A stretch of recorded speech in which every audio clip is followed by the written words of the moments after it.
এ এক অভিনব প্রতিবাদ। সচিবালয় গেটে 10 টাকার ভাত বিক্রি করে এই অভিনব প্রতিবাদ করেছেন সমাজকর্মী সোহানী শিফা। সমাজকর্মী সোহানী শিফার প্রশ্ন, মেট্রো রেলের মতো গুরুত্বপূর্ণ স্থানে যদি হকার বসতে পারে, তাহলে আমি কেন সচিবালয়ের সামনে ভাত বিক্রি করতে পারবো না? রোববার 5 জুলাই দুপুরের দিকে সচিবালয়ের 1 নম্বর গেটের সামনে হাঁড়ি-পাতিল ও খাবারের ভ্যান নিয়ে হাজির হন সোহানী শিফা।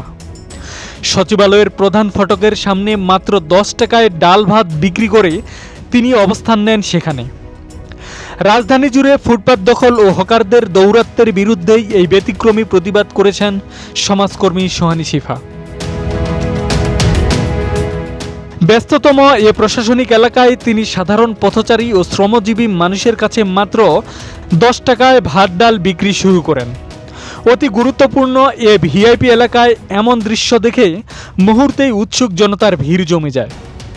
খবর পেয়ে ঘটনাস্থলে আসেন কর্তব্যরত পুলিশ সদস্যরা।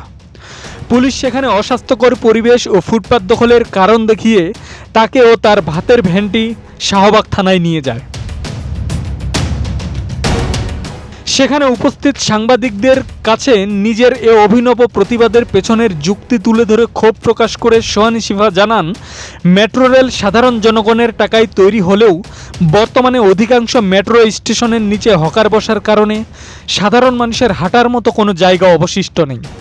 তিনি প্রশ্ন তুলেন, মেট্রো স্টেশনের নিচে যদি অবৈধভাবে হকার বসতে পারে, তবে সচিবালয়ের সামনে কেন তিনি ভাত বিক্রি করতে পারবেন না? এখানে ভিআইপি বলে কিছু নেই মন্তব্য করে তিনি বলেন, স্কুলের সামনে যদি ভাতের হোটেল থাকতে পারে, তাহলে সচিবালয়ের সামনেও হোটেল থাকবে। রাজধানীর গণপরিবহনে শৃঙ্খলা ফিরিয়ে আনা এবং ফুটপাত পথচারী বান্ধব করার দাবিতে তার এ সাহসী অভিনব প্রতিবাদ সামাজিক যোগাযোগ মাধ্যম সহ সচেতন মহলে বেশ প্রশংসিত হচ্ছে এবং নতুন করে আলোচনার জন্ম দিয়েছে। এর আগেও তিনি গুলিস্তানে হকার বসার প্রতিবাদে একক প্রতিবাদ করে আলোচনায় আসেন। আব্দুস সালাম, প্রজন্ম 24।